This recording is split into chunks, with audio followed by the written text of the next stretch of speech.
tous. Bon, pour moi, c'est un moment un peu particulier, parce que je présente ce programme-là depuis maintenant quelques années, et c'est la première fois que je vais le présenter à la fois à un auditoire aussi jeune, et également français.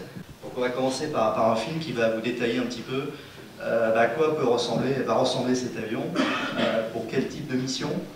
Donc vous avez peut-être entendu parler du tourisme spatial.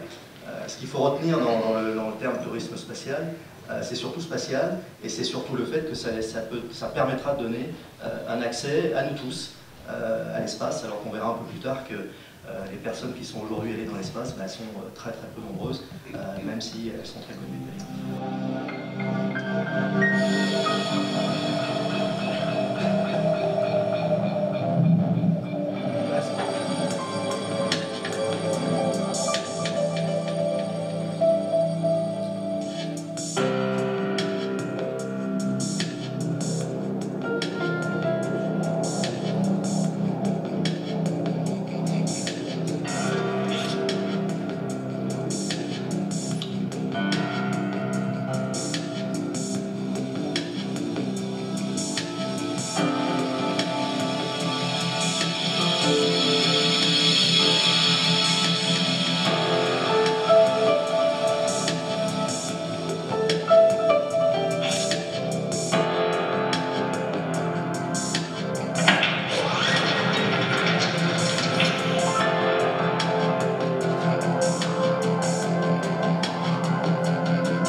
On vise différents marchés avec ce véhicule-là, sur lesquels je vais revenir après. Donc vous avez peut-être entrevu donc, la cabine, on voyait ça assez bien dans le film, donc avec une cabine assez grande, pour une bonne raison, c'est que ça va être très intéressant pour vous, passagers, pour vivre ce que vivent les astronautes, c'est-à-dire flotter en microgravité dans la cabine. Donc ça, c'est, je dirais, pour vous et moi. Et pour la communauté scientifique, ça peut avoir aussi beaucoup d'intérêt pour faire un certain nombre d'expériences en microgravité. Ça peut avoir un intérêt pour les agences spatiales, on va y revenir, pour l'entraînement des astronautes. On est sur une combinaison de propulsion donc aéronautique et spatiale, donc avec deux moteurs tout à fait classiques pour décoller et atterrir. Donc il a, d'un point de vue impact environnemental, ça obéira au même standard que ce qu'on peut avoir dans l'aéronautique classique, entre guillemets.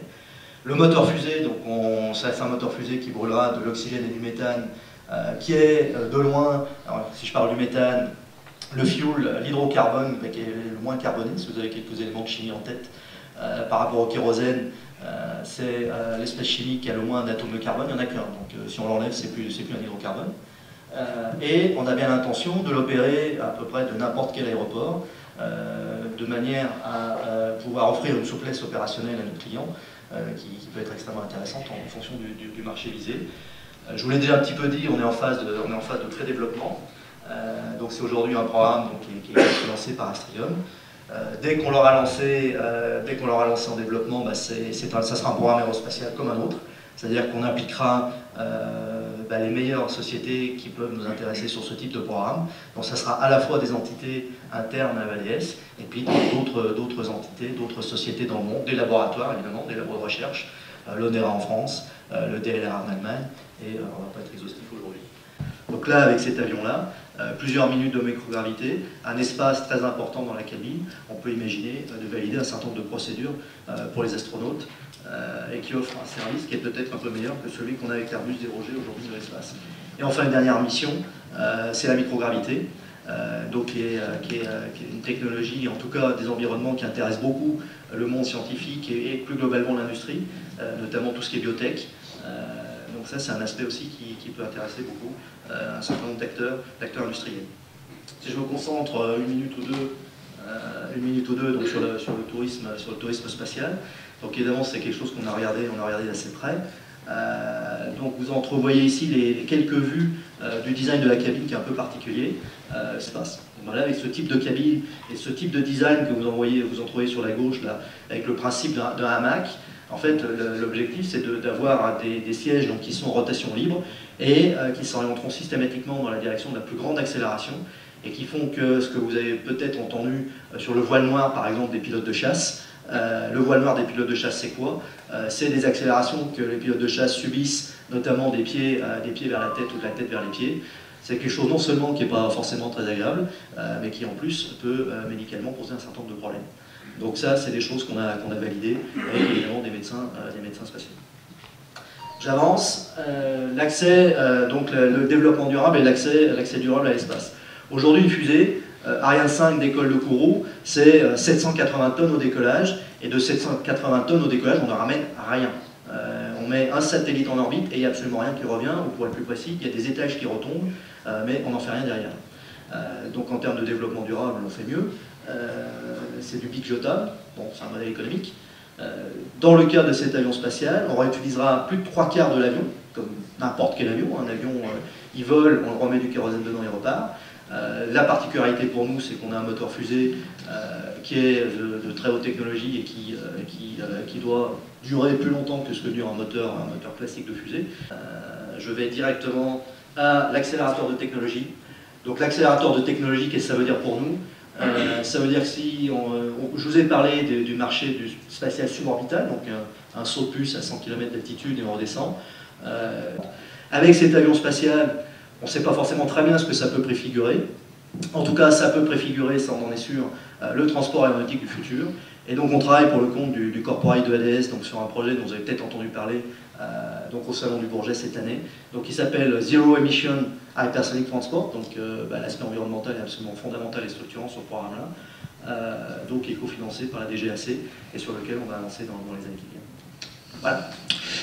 Merci bien. Alors vous disiez tout à l'heure que ce projet était bien avant 2050. À quelle échéance? Tout à fait. Donc là, cet avion, effectivement, cet avion spatial, donc je l'ai dit un petit peu rapidement, ça ne fait que rassembler des technologies disponibles aujourd'hui. Donc l'enjeu est plus lié, je dirais, à mettre toutes ces technologies dans un même avion, à l'opérer comme un avion, l'enjeu est là. Donc on ne parle pas de dizaines d'années pour opérer cet avion, on parle de quelques années. Aujourd'hui, on est en phase de pré-développement, on est en phase de recherche, de financement, et c'est des choses qui avancent.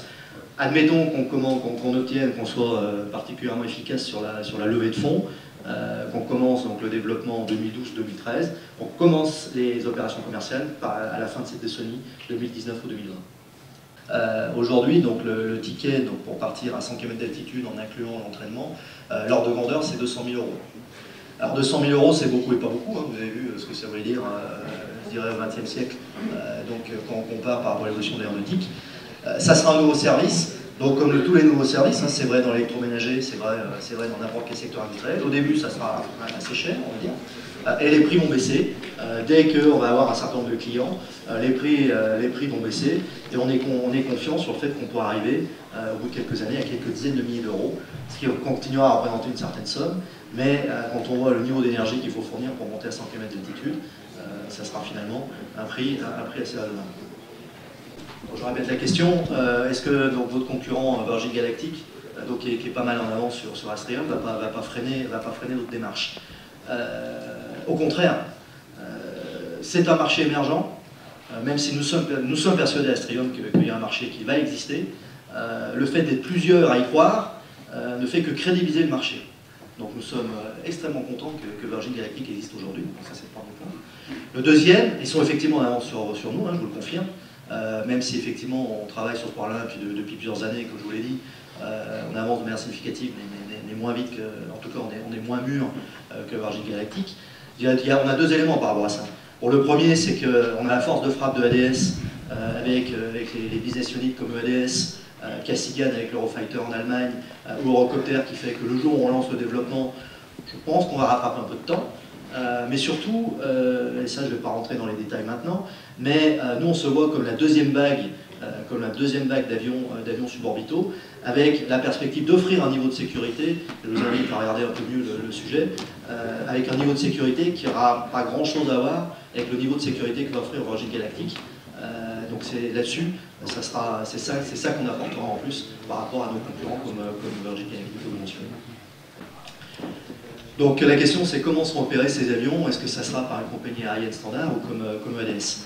Donc en fait si on revient au XXe siècle, le modèle économique initial du monde aéronautique, donc on est en France, on va parler de la TCOR, initialement et c'était aux États-Unis aussi, les avionneurs au début il n'y avait pas de compagnie aérienne, ils ont créé leur propre compagnie aérienne, on n'est jamais aussi bien servi que par soi-même. Et puis après, donc, quand c'est un secteur d'activité qui s'est développé, on a segmenté les acteurs et on a créé les compagnies aériennes dans les années 30. Là, l'idée, c'est plutôt d'aller directement vers une compagnie, je ne sais pas comment il faut l'appeler, compagnie aérospatiale, compagnie spatiale, qui opérerait ces avions, avec EADS qui interviendrait parce qu'il y aura besoin de compétences, notamment sur ce qui est propulsion fusée, que peu de sociétés possèdent dans le monde. Astrium en fait partie. Donc EADS fera partie de l'opérateur. Par contre, a priori, c'est pas EADS qui opérera, parce que c'est pas notre métier. Allez vous démarcher pour acheter un billet d'avion, on ne sait pas faire. S'assurer que vous avez bien mis votre ceinture de sécurité à bord, on ne sait pas vraiment faire non plus. Donc on aura besoin d'autres compétences. Donc le message, c'est de vous dire qu'il faudra rassembler plusieurs compétences qui existent, différents acteurs. A priori, c'est pas EADS qui devrait mener cette société.